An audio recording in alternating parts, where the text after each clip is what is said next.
শুভ সকাল বন্ধুরা, স্বাগত জানাই আমার নতুন ইউটিউব চ্যানেল মিষ্টুর ক্যানভাসে। চলো আজকে আমি তোমাদের দেখাবো শীতের সকালে গ্রামের পরিবেশটা কীরকম থাকে, আর আমাদের তিনটে মন্দির তোমাদের দেখাবো। এখন ঘড়িতে বাজে সকাল 8:30। দেখো হালকা কুয়াশা পড়ছে, তো আমি বাড়ির গেট খুলে বাইরে বেরিয়ে এলাম। এদিক দিয়ে রাস্তা, এই রাস্তা দিয়ে মন্দিরে যাওয়া যায়, কিন্তু আমি এই রাস্তা দিয়ে যাব না, যাব আমার ছোটো মা মানে ছোটো কাকি শাশুড়ির বাড়ির ওপর দিয়ে, কারণ এই দিকের পরিবেশটা তোমাদের দেখানো দরকার। দেখো কত সুন্দর সবুজ গাছপালায় ভর্তি। সব ছোটো কাকা শ্বশুর এই গাছগুলো লাগিয়েছেন, খুব সুন্দর করে পরিচর্যা করেন। এটা হচ্ছে আমাদের হিমসাগর আম গাছ, আরও দুটো আম গাছ, সবই হিমসাগর গাছ, আরও আম গাছ আছে। তো এখানে এই তিনটেই আছে। দেখো এইটা একটা লেবু গাছ, লেবু আগে হয়েছিল, এখন কই নেই দেখছি। যাই হোক, এরপর এটা হচ্ছে জবা গাছ, ফুল সব তুলে নিয়ে গেছে। সকাল 8:30 বেজে গেছে, ফুল আর গাছে থাকে, সব ফুল নিয়ে গেছে। আমাদের বাড়ির লোকও নিয়ে যায় মন্দিরের পুজোর জন্য।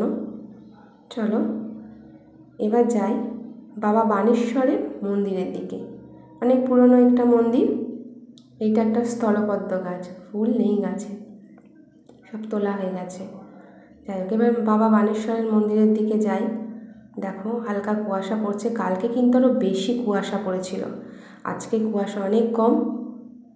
কালকে 9:30 10টা বাজে তখনও এত কুয়াশা, আজ 8:30 অতটা কুয়াশা নেই।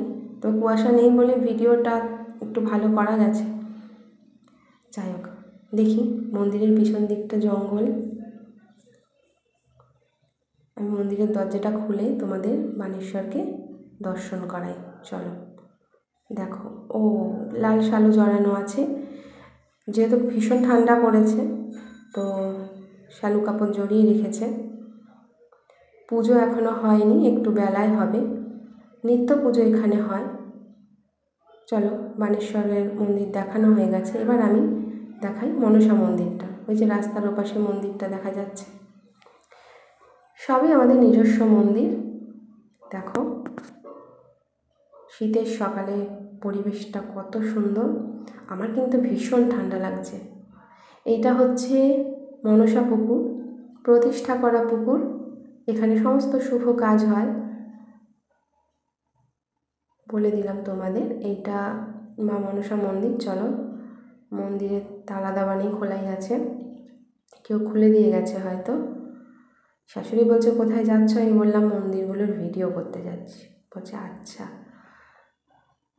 যাই মা মনসার দর্শন করে নিজেকে ধন্য করি।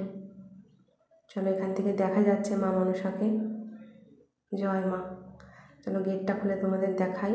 শাল জড়ানো আছে, প্রচণ্ড ঠান্ডা, শীতকাল বলে ঠাকুরকেও শাল জড়িয়ে শালু কাপড় জড়িয়ে সব রাখা হয়েছে। নিত্য পুজো হয়। দেখো এখনও পুজো হয়নি, মন্দিরও পরিষ্কার হয়নি।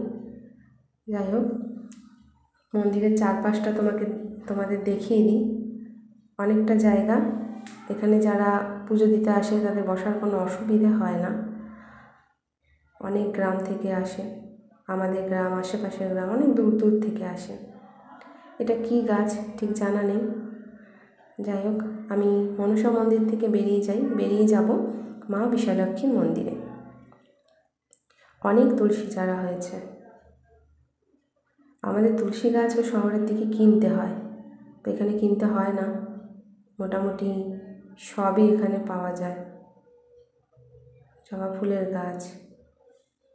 চলো এবার যাওয়া যাক মা বিশালক্ষী মায়ের মন্দিরের দিকে।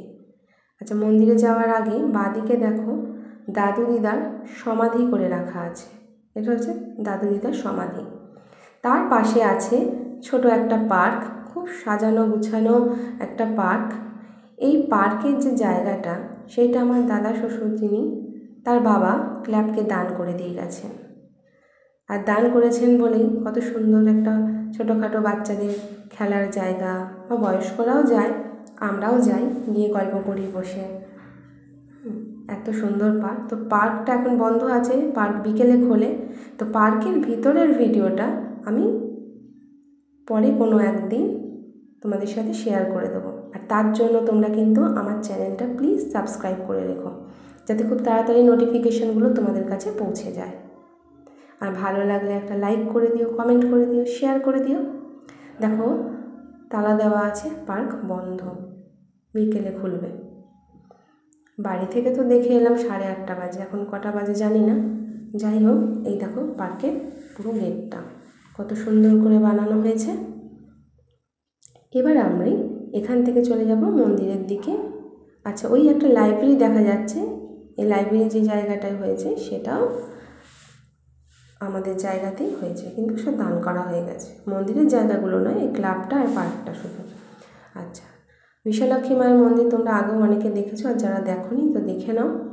মন্দিরটা একেবারে নতুন করা হয়েছে। এটা হচ্ছে বিশালাক্ষী মায়ের মাঠ, নামই বিশালাক্ষী মাঠ, এটাও দান করে দেওয়া হয়েছে। এই মাঠে মাঘী পূর্ণিমায় বিশাল মেলা হয়। মেলাটা হয় একদিনের, তবে এখন 2 দিনের হয়েছে। মেলার ভিডিও কিন্তু আমি তোমাদের সাথে মাঘী পূর্ণিমা এলে শেয়ার করব, তার জন্য চ্যানেলটাকে সাবস্ক্রাইব করে রেখো। চলো এবার যাই বিশালাক্ষী মায়ের মন্দিরের দিকে। হালকা কুয়াশা পড়ছে, শীত করছে, তার মধ্যে ফোন নিয়ে বেরিয়ে পড়েছি ভিডিও করতে, তোমাদের দেখাবো বলে। চলো সিঁড়ি দিয়ে উঠি। মা, গেটটাকে ভেঙে দিয়েছে বা খুলে গেছে, যাই হোক গেটটা আমি সরিয়ে ঢুকছি মন্দিরের ভিতরে। তার আগে মন্দিরের এই পাশটা দেখো, একটা বিশাল বট গাছ আছে, চলো দেখাই। এই দেখো বট গাছটা সব আমাদের।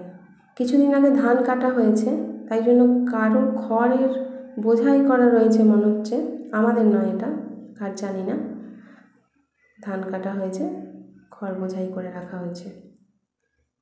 এই যে মাঠটা, বট গাছ। চলো এবার মন্দিরের ভিতরে ঢোকা যাক, মাকে দর্শন করা যাক। বলি যে আমাদের মূর্তি পুজো হয় না বা প্রতিমা পুজো হয় না, আমাদের কিন্তু বিশালাক্ষী মায়ের কাঠামোই পুজো হয়, কারণ এই কাঠামোটা স্বপ্নে পাওয়া। ভীষণ জাগ্রত মা। এটা হচ্ছে বাবা বানেশ্বর, শিবলিঙ্গটাকে লাল শালু দিয়ে জড়ানো আছে ঠান্ডার জন্য। সব ঠাকুরগুলোকেই শালু কাপড় দিয়ে জড়িয়ে রেখেছে। নিত্য পুজো হয়, এখনও মন্দির পরিষ্কার হয়নি, পুজো হয়নি, একটু বেলায় হবে। এই যে মা বিশালাক্ষী, খুব জাগ্রত ঠাকুর, যা চাওয়া হয় তাই কিন্তু পাওয়া হয়। সবাই সেটাই বলে আমার তো হয়েছে, মন থেকে কিছু আমি যদি প্রার্থনা করি সেটা কিন্তু সফল হয়। দেখো কত সুন্দর মন্দিরটা, বিশাল বড় করা হচ্ছে। আগে মন্দিরটা আটচালার ছিল, ঝড়ে, আমফানের ঝড়ে আটচালাটা উড়ে গেছিলো, ভেঙে গেছিলো, তাই জন্য একেবারে নতুন করে সুন্দর করে মন্দিরটা করা হয়েছে। দেখো বাইরেটা অনেকটা জায়গা, সবাই পুজো দিতে এলে ভালোভাবে বসে পুজো দিতে পারবে।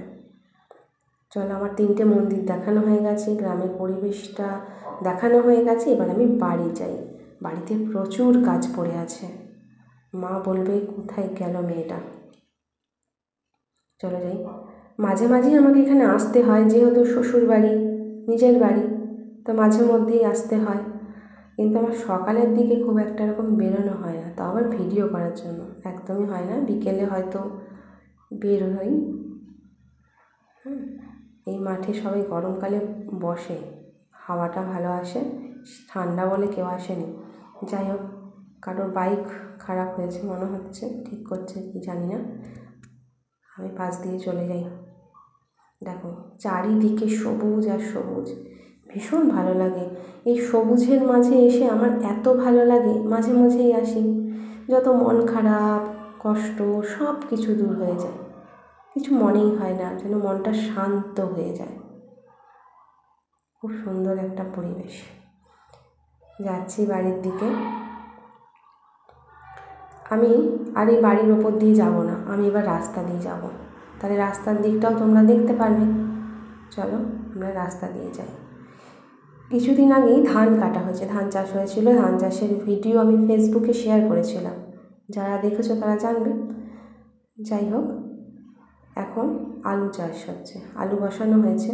আমি চাষের কিছুই বুঝি না, সব কিছু শুনে শুনে বা দেখে যতটুকু জেনেছি। দেখো এদিকে ধান কাটা হয়েছে, ধান কাটার পর খড়গুলো পড়ে রয়েছে। হ্যাঁ, কিষান দিয়ে কাটানো হয়েছে। মেশিনে কাটলে কিন্তু এরকম খড় পাওয়া যায় না, খড়গুলো ডাস্ট হয়ে যায়, ধানটা আলাদা হয়ে যায়, খড়গুলো আলাদা হয়ে যায়, কিন্তু এটা হাতে কাটা হয়েছে, ঝাড়া হয়েছে তাই। চলো আলু চারাগুলো দেখাই। দেখো আলু গাছের চারা বেরিয়ে গেছে, সব চারা বেরিয়ে গেছে। এগুলো সব আমাদের জমিতে আলু বসানো হয়েছে। আরও সব জমি আছে, সেগুলো তো অত দূরে আমি যেতে পারছি না, আরও অনেক দিকে আছে। যাই হোক, আমি এবার বাড়ির দিকে এগোই, বাড়িতে যাই, দেখি গিয়ে কটা বাজে। 8:30টায় বেরিয়েছিলাম। তোমরা কিন্তু আমার চ্যানেলটাকে প্লিজ সাবস্ক্রাইব করে রেখো, প্লিজ প্লিজ প্লিজ। আর ভালো লাগলে লাইক কমেন্ট শেয়ার করে দিও। চলো বাই, টাটা।